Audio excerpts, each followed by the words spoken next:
Assalamualaikum warahmatullahi wabarakatuh. Kembali lagi di channel Teman Misterius. Apa kabar kalian semua? Semoga sehat selalu dan semoga diberi kelancaran dalam segala urusannya. Di kesempatan kali ini saya akan membawakan sebuah cerita yang berjudul Bau Wangi Ibu Hamil. Bagaimana dan seperti apa kelengkapan ceritanya? Langsung saja kita masuk ke ceritanya. Namaku Angga. Usiaku di tahun ini 2019 sudah memasuki 27 tahun. Aku mempunyai seorang istri yang baru saja kunikahi di awal tahun 2018 lalu. Ya, pernikahan kami masih sangat muda. Tapi di usiaku yang sudah mendekati kepala 3 ini, sangat ingin sekali memiliki anak. Segala cara aku dan istriku lakukan agar dia cepat hamil. Namun sudah hampir setahun ini, usaha kami sepertinya tidak membuahkan hasil. Oh iya, aku di sini bekerja di salah satu PT, perusahaan yang bergerak di dalam bidang pertambangan. Gajiku per bulannya terbilang sangat cukup. Kami juga tinggal di sebuah rumah yang lumayan bagus. Kata teman-temanku, kami berdua adalah pasangan yang sangat bahagia dan humoris. Tapi kurasa apa yang dikatakan mereka itu tidak sepenuhnya benar. Apalagi saat kami melihat orang-orang yang berjalan-jalan sore atau liburan sedang bermain-main dengan anak-anak mereka. Ditambah lagi ibuku yang berada di Martapura, atau salah satu kecamatan sekaligus ibu kota Kabupaten Banjar. Kalau menelpon, selalu menanyakan apakah istriku sudah ada tanda-tanda kehamilan apa belum. Yang tentu membuatku risih. Takut kalau istriku tersinggung dengan perkataan ibuku. Malam itu, aku baru saja pulang kerja. Istriku tersenyum-senyum menungguku duduk di depan pintu. "Kenapa sayang?" tanyaku. Selamat ya, 9 bulan lagi kamu bakal jadi ayah," bisik istriku yang langsung membuatku melotot. "Kamu hamil?" tanyaku dengan wajah senang. Istriku mengangguk. Sambil tersenyum, ia memberikan aku sebuah benda kecil bergaris. "Apa ini?" "Itu tes kehamilanku. Sudah 1 bulan, Yang," jawabnya. Aku yang tidak menyangka akan mendapatkan kejutan seperti ini, tentu sangat-sangat bahagia. Kupeluk erat istriku. Berkali-kali kuucapkan terima kasih padanya. Kehidupan kami sangat berwarna setelah kehamilan istriku, dan aku pun dengan sukarela memasak, mencuci baju pagi dan malam. Karena sekarang istriku gampang mual-mual. Bahkan bau-bau masakan pun ia tidak suka. Menginjak kehamilan 2 bulan, rumah kami sudah tidak terurus lagi. Karena kerjaanku yang selalu dapat jatah lembur, juga istriku yang selalu muntah setiap kali menginjakkan kaki ke dapur. Rumah sudah bagai kapal pecah. Sampai suatu hari, saat aku masih lembur, istriku menelpon dan mengabarkan kalau ada orang yang menggaruk-garuk pintu kamar dari luar. Suara istriku saat itu kudengar sangat amat ketakutan. Sehingga mau tak mau, aku harus meminta izin untuk pulang terlebih dahulu pada bos. Dan saat sudah sampai di rumah, aku mengambil sebuah kayu di halaman untuk berjaga-jaga kalau memang benar-benar ada orang jahat yang masuk ke dalam rumah. Namun, semuanya di luar ekspektasiku. Ternyata tidak ada tanda-tanda orang lain yang berada di dalam rumah. Semuanya terlihat aman-aman saja. Kunci-kunci jendela juga masih terpasang rapat, tak tersentuh. Aku menghela nafas panjang, agak kesal dengan kelakuan istriku. Dan saat aku masuk ke dalam kamar kami, kulihat dia yang bersembunyi di dalam selimut. Tidak ada siapa-siapa di rumah. Mungkin itu hanya halusinasimu saja. Lain kali jangan seperti itu lagi ya. Aku tidak enak izin terus sama bosku, ucapku lembut. Namun baru saja selimutnya akan kubuka, terdengar teriakan istriku dari arah luar rumah.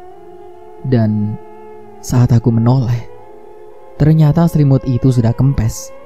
Sudah tidak ada lekukan tubuh lagi. Aku sangat kaget dengan apa yang kualami barusan. Dengan langkah tergesa, aku berlari menghampiri ke arah suara istriku. Ternyata dia bersama salah satu tetangga kami. "Maaf Pak Angga, tadi istri Bapak teriak-teriak ketakutan. Dia lari sampai ke jalan. Saat kami tanya, katanya dia melihat hantu di dalam rumah," ujar si tetangga. "Terima kasih ya Bu. Sebenarnya tidak ada siapa-siapa di rumah. Hanya saja istri saya ini sering berhalusinasi. Maklumlah, baru awal-awal kehamilan," kataku sambil tersenyum. "Sebaiknya istri Bapak memang harus lebih diperhatikan Pak. Karena awal-awal kehamilan seperti itu biasanya sangat diincar makhluk halus. Baunya wangi," pesan si tetangga sebelum pergi. "Aku tidak mau tinggal sendiri lagi di rumah itu, Yang. Rumah itu ada hantunya." "Ya Tuhan, kamu itu bukan anak kecil lagi, Yang. Yang kamu lihat itu bukan hantu. Itu cuma halusinasimu saja yang kebanyakan nonton film hantu di YouTube." Karena bentakannya itulah, istri Angga menangis sesenggukan. Ia sangat kecewa karena lelaki yang dia cintai sama sekali tidak mempercayainya. Istrinya Angga selalu berusaha menyembunyikan ketakutan-ketakutannya apabila sedang berada di hadapan sang suami. Tempatnya bercerita adalah si ibu tetangganya. Seperti sore itu, istrinya Angga sedang duduk-duduk di depan rumahnya Bu Raudah. Sebut saja namanya begitu.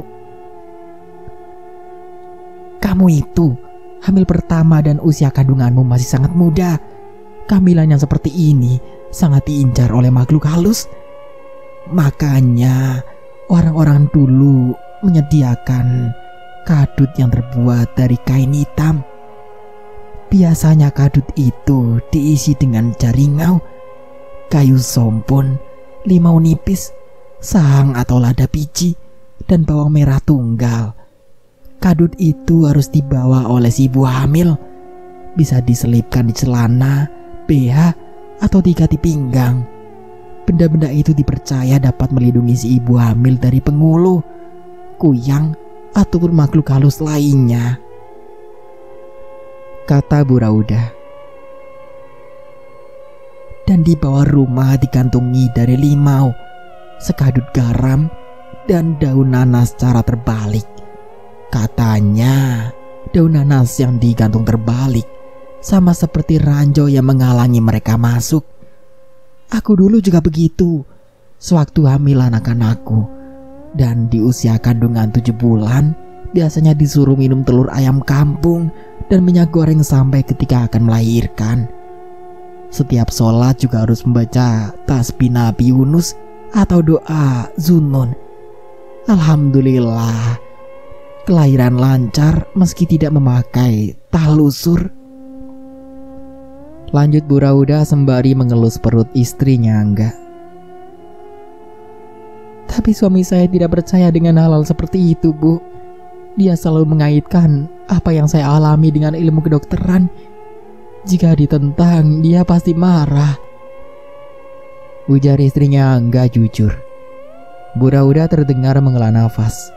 Lalu ia membuang jauh-jauh pandangannya.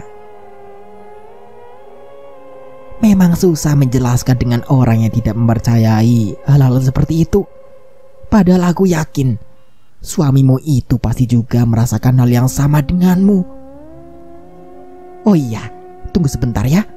Aku ingin mengambilkan sesuatu untukmu," ujar Bu Raudah seraya beranjak dari duduknya.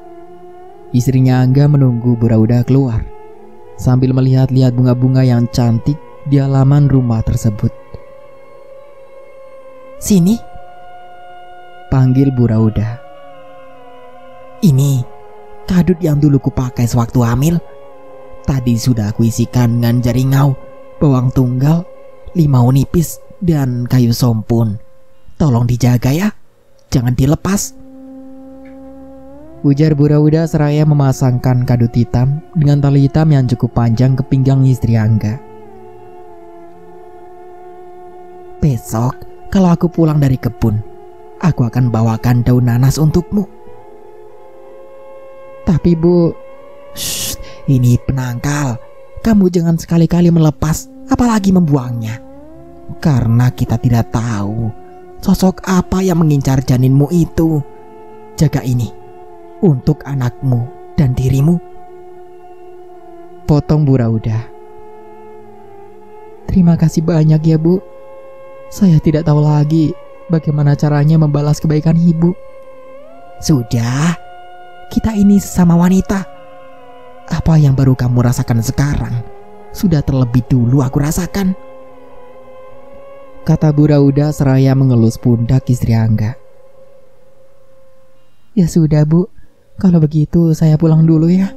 Mau memasak, pamit istrinya Angga. Iya, ingat-ingat pesanku ya. Jangan dilepas kadut itu, ujar Bu Rauda. Sesampainya ia di dalam rumah, hawa yang tidak enak kembali ia rasakan. Apalagi saat ia memasak sayur sup di dapur. Semua kuah di dalam panci habis tumpah mengenai bagian pinggang kanan dan kakinya. Sesegera mungkin ia berlari ke arah kamar mandi untuk menyiram bekas tumpahan air kuah sup mendidih tadi di tubuhnya. Perih, sakit yang ia rasakan. Bahkan air keran pun tidak banyak membantu. Sementara itu, terdengar suara dari pintu kamar mandi yang secara tiba-tiba menutup dengan sendirinya. Belum hilang rasa kagetnya, sebuah wajah memantul di cermin, membuat istrinya Angga langsung berteriak ketakutan. Angga yang baru saja sampai di rumah, seketika kaget mendengar teriakan istrinya yang berasal dari kamar mandi. Brak! Saat pintu terbuka, terlihat istrinya sedang duduk dengan kedua tangan yang menutup mata. Ia menangis sesenggukan dengan nafas yang berat. Ada apa ini, Yang? Tanya Angga seraya membantu istrinya berdiri. Kok bau sup? Aku ketumpahan sup panas, Mas. Tadinya aku mau memasak untukmu. Angga menghela nafas. Kan aku sudah bilang, kalau tidak sanggup memasak ataupun bersih-bersih rumah, jangan dilakukan. Yang ada kamu bisa sakit, Yang. Aku tidak mau anak kita kenapa-napa. Lain kali jangan lagi ya. Besok aku minta tolong istri temanku untuk menemanimu di rumah sebelum ART yang kita cari ketemu, ujar Angga. Istrinya Angga hanya bisa terdiam, tanpa bisa menceritakan apa yang sebenarnya terjadi pada suaminya. Keesokan harinya, istri temannya Angga yang bernama Rita datang bersama 3 anaknya. Sepanjang hari mereka berada di sana. Anak-anak temannya Angga itu sangat nakal. Mereka bahkan sudah beberapa kali dalam sehari memecahkan kaca lemari dan alat-alat makan milik istrinya Angga. Ibunya yang melihat kenakalan anak-anaknya hanya menegur sedikit-sedikit, dan ia lebih asik dengan handphonenya untuk berselfie ria. Menjelang Isya mereka pulang, dengan dijemput oleh suaminya yang merupakan teman kerja dari Angga. Aku tidak mau lagi mereka datang kemari. 4 piringku mereka pecahkan. Kaca lemari dapur juga pecah karena ulah anak-anak itu, ujar istrinya Angga. Wajarlah, Yang. Namanya juga anak-anak. Biarkan sajalah, kan masih bisa diganti, ucap Angga sembari meminum segelas air putih. Apa? Wajar? Wajar kalau cuma anak-anak itu yang ada di sini sendirian. Ini ibunya juga ada di sini, tapi tidak menegur sedikit pun dengan kelakuan anak-anaknya. Malah asik main HP dan telepon-teleponan, ujar istrinya Angga. Aku lebih baik duduk sampai malam di rumah Bu Rauda menunggu kamu pulang, ketimbang harus bersama istri temanmu itu, ketus istrinya Angga. Burauda lagi. Apa sih untungnya bergosip dengan tetangga kita itu? Kamu mau menambah dosa, gosipin orang-orang. Kamu itu tahu karma tidak sih? Astaga, siapa bilang kalau aku duduk bersama Burauda langsung menggosip? Kejam sekali mereka memfitnahku. Isaknya, Angga menghela nafas panjang. Semua orang di sini tahu kalau Burauda itu tukang gosip, orang aneh yang selalu merasa dirinya paling benar. Makanya, aku tidak suka kalau kamu bergaul dengan Burauda, kata Angga melembutkan nada bicaranya. Tapi dia tidak seperti itu, Mas, teriak istrinya Angga. Angga kembali menghela nafas. Ia tidak ingin membuat istrinya menangis. Ia juga tak ingin masalah ini sampai melebar kemana-mana. Maksudnya juga baik, meminta istri temannya itu untuk menemani istrinya di rumah. Tapi ternyata semuanya di luar dugaan. Bukannya merasa lebih baik, istrinya malah risih dan tidak nyaman dengan keberadaan istri teman si Angga. Ia berjalan ke dapur, melihat piring-piring dan kaca lemari yang pecah berserakan di lantai. Ia mengumpulkannya dengan sangat hati-hati. Namun tiba-tiba, istrinya langsung mendorong tubuh Angga hingga terjatuh ke tumpukan kaca pecah yang membuat darah seketika keluar dari wajah dan telapak tangannya. Tidak hanya sampai di situ, istrinya Angga juga berkali-kali membenturkan kepala suaminya ke pecahan kaca hingga darah menyembur kemana-mana. Angga yang sudah terluka itu pun dibuat emosi dan langsung melukai tangan istrinya. Hampir saja ia mencekik leher wanita, andai ia tidak teringat bahwa istrinya sekarang sedang hamil. Angga meringis kesakitan. Beberapa serpian kaca masih menempel di wajahnya. Namun begitu istrinya Angga malah tertawa dan berusaha menyerangnya lagi.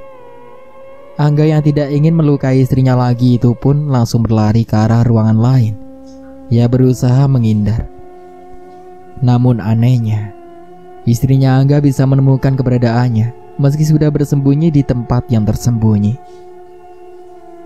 Wanita itu terlihat gemetar menangis ketakutan karena baru saja untuk yang pertama kalinya ia ditampar oleh suaminya.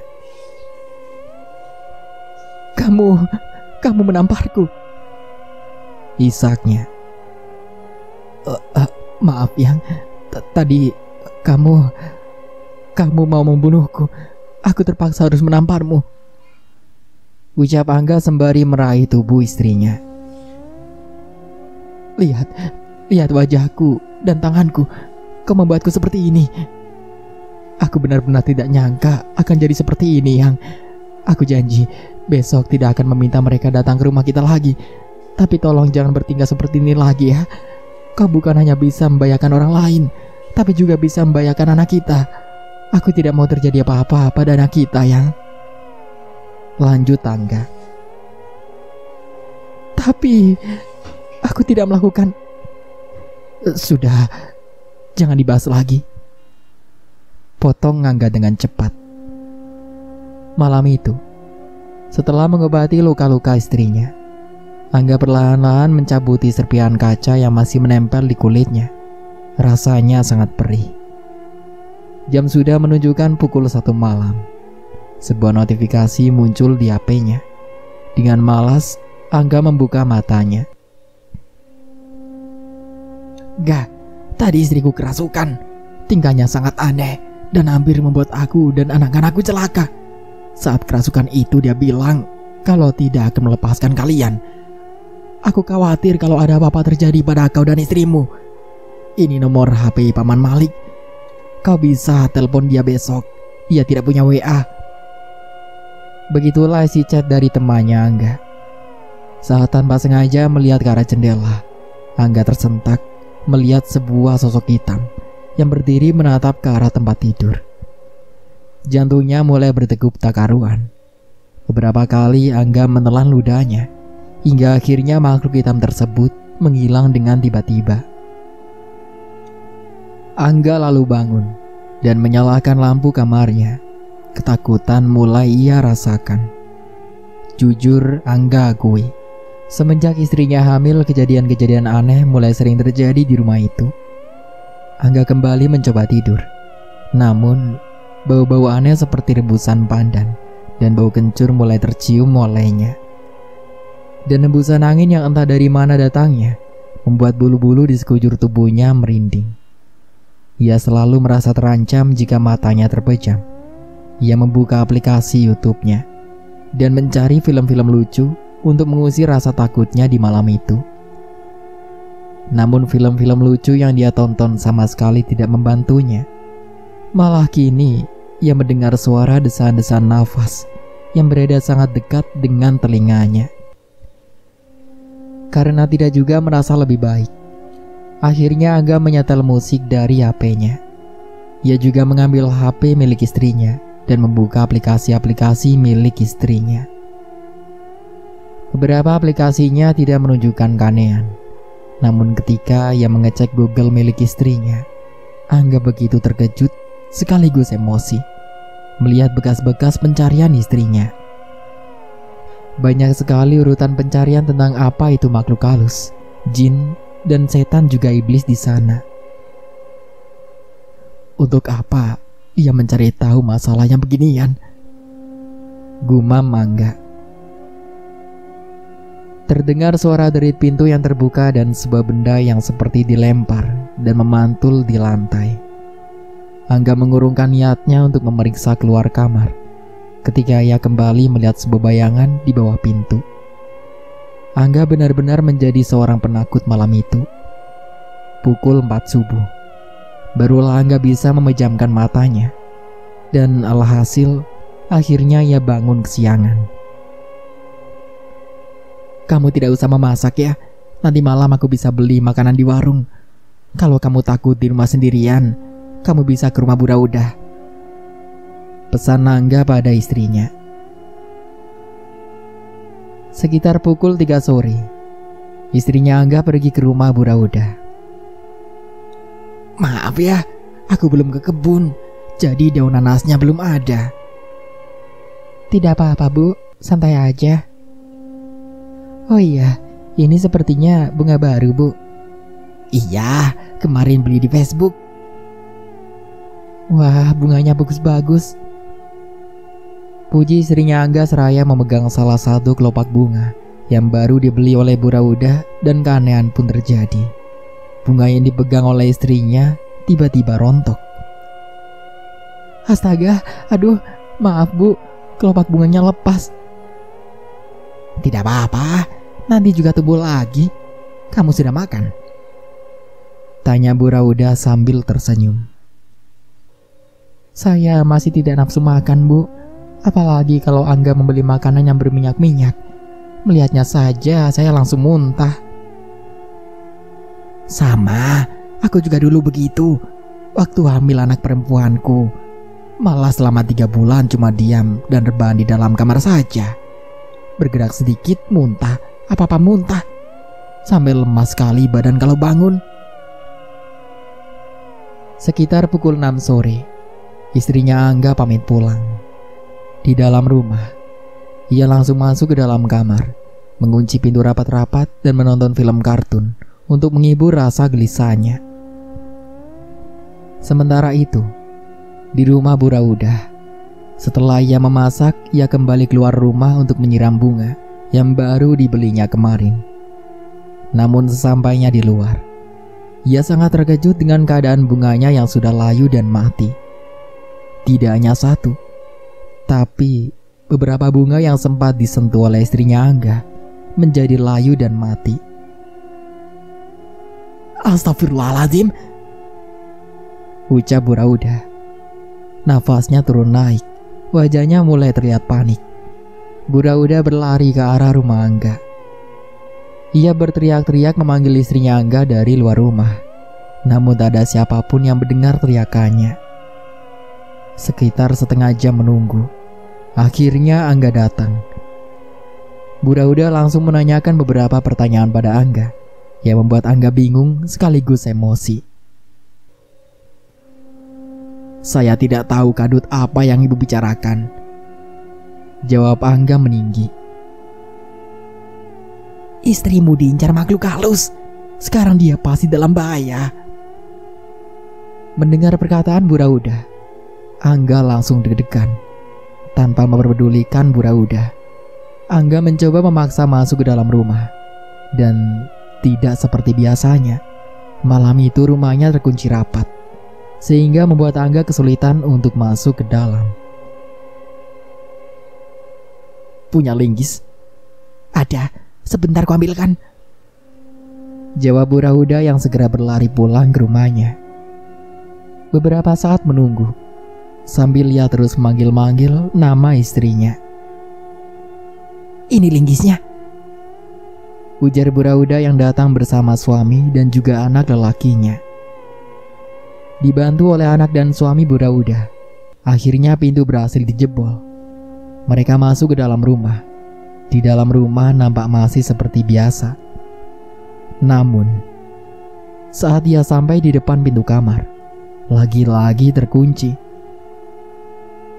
Aroma seduhan pandan dan bebauan kencur menyengat memenuhi ruangan, membuat keempat orang di dalam rumah tersebut saling berpandangan tanpa berani bertanya sesuatu pun. Jangan, tolong, teriak istrinya Angga dari dalam kamar. Tolong kamu panggilkan Pak Haji Muin, suruh beliau kemari, cepat, ujar Bu Rauda menyuruh anaknya. Dan dengan sigap, pemuda tersebut langsung berlari keluar rumah. Sementara itu Angga dan suami Bu Rauda berusaha membuka pintu kamar. Pikiran Angga benar-benar sangat-sangat kacau malam itu. Jeritan dan erangan ketakutan dari istrinya menambah emosinya. Brak, pintu kamar roboh. Terlihat di sudut ruangan istrinya Angga duduk dengan bagian kepala dan wajahnya yang penuh darah. Nampaknya ia terluka saat berusaha keluar melalui jendela. Tubuhnya gemetaran, nafasnya berat terdengar. Sementara itu, di luar, anak Bu Rauda sudah berhasil menjemput Pak Haji Muin, lelaki tua dengan peci hitam dan badan yang sudah agak bungkuk. Digandeng oleh anak Bu Rauda untuk masuk ke dalam rumah. Sesampainya di depan kamar, raut wajah Haji Muin nampak terkejut. Lelaki tua tersebut nampak berzikir dan berkali-kali mengucap istighfar. Terdengar suara tawa keluar dari mulut istrinya Angga. Aku tidak akan pergi sebelum janin yang dia kandung ini lahir. Apa urusanmu dengan anakku, dasar setan? Bentak Angga. Siapa tuanmu yang mengirimmu kemari? Siapa? Tanya Haji Muin nyaris tanpa emosi, sembari mulutnya masih berzikir. Kau tidak perlu tahu siapa tuanku. Segera ikat kaki dan tangannya. Aku sudah sangat tua untuk menghadapi jin itu seorang diri tanpa bantuan, ujar Haji Muin. Angga, Bu Rauda, suami Bu Rauda dan anaknya ikut membantu mengikat tangan serta kaki istrinya Angga. Ambilkan air sebaskom, perintah Haji Muin seraya mengusap-usap ubun-ubun istri Angga. Bu Rauda bergegas ke dapur. Setelah mendapatkan sebaskom air, ia langsung kembali ke dalam kamar. Letakkan airnya di bawah ranjang. Tolong ambilkan aku cermin. Setelah mendapatkan apa yang dipintanya, Haji Muin langsung membacakan ayat-ayat yang berasal dari Al-Quran. Seketika, terdengar erangan kesakitan dari mulut istrinya Angga. Lihatlah wujudmu wahai jin kafir. Tidak sepantasnya kau berada di dalam tubuh wanita ini. Cepat, kau keluar dari tubuh wanita ini. Kaca yang dipegang Haji Muin pecah. Lalu untuk beberapa saat kemudian, tubuh istrinya Angga lunglai. Apa anak saya tidak apa-apa, Pak Haji? Tanya Angga. Insya Allah tidak apa-apa. Tapi jin itu masih tidak benar-benar pergi. Dia akan kembali lagi jika orang yang mengirimkannya masih menginginkan istri dan anakmu celaka. Lalu saya harus bagaimana, Pak Haji? Tanya Angga. Kau muslim? Angga mengangguk pelan. Lalu Haji Muin tersenyum seraya mengusap wajahnya. Kapan terakhir kali kau sholat? Lebaran kemarin, jawab Angga malu. Bukan maksudku menggurui, tapi ada baiknya kalau mulai sekarang ingatlah kepada Allah. Hanya Dia yang mampu memusnahkan semua bentuk kegelapan. Ujar Haji Muin seraya mengambil air dari bawah ranjang. Siramkan air ini mengelilingi rumahmu, suruh Haji Muin. Dan mulai sekarang sampai anakmu lahir, letakkan cermin ini di atas tempat tidur kalian. Lanjut Haji Muin. Setelah malam itu, keadaan kembali membaik. Setiap hari Bu Raudah akan menemani istrinya Angga sampai Angga pulang. Ia juga meletakkan daun nanas di depan pintu kamar Angga dan istrinya. Namun, beberapa minggu setelahnya, Angga kembali merasakan gangguan gaib di sekitarnya. Hingga suatu ketika, Angga teringat chat dari temannya dan segera menghubungi nomor telepon yang diberikan oleh temannya. Namun saat telepon tersambung, suara seseorang yang pernah Angga kenal menyapanya dari seberang sana. Angga bergegas menutup telepon tersebut dan langsung menghapusnya dari daftar riwayat panggilan telepon. Keesokan harinya, Angga menemui anak lelakinya Bu Raudah dan meminta untuk diantarkan ke rumah Pak Haji Muin. Namun setelah sampai di rumah Pak Haji Muin, Angga terlihat ragu untuk mengatakan sesuatu yang sudah ia persiapkan dari rumah. Lalu tanpa berkata apa-apa, Angga akhirnya pamit untuk pulang pada Haji Muin.